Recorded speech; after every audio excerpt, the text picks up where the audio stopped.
যুদ্ধ আমেরিকানদের নয়, এটি ওই দেশটির। বুঝছেন তো কোন দেশটি?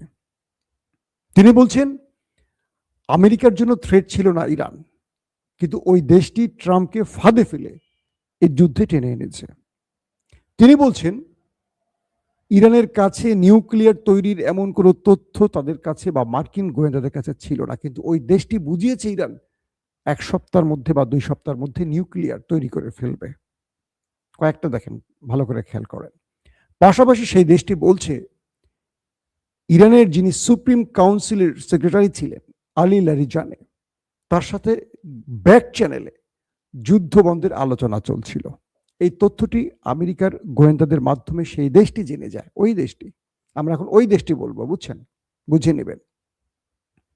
অর্থাৎ মার্কিন যুক্তরাষ্ট্রের একজন গোয়েন্দা অফিসার বলছেন যে আলী লারিজানির সাথে গোপনে বা ব্যাক চ্যানেলে যুদ্ধ বন্ধের আলোচনা চলছিল। সেখানে আমেরিকা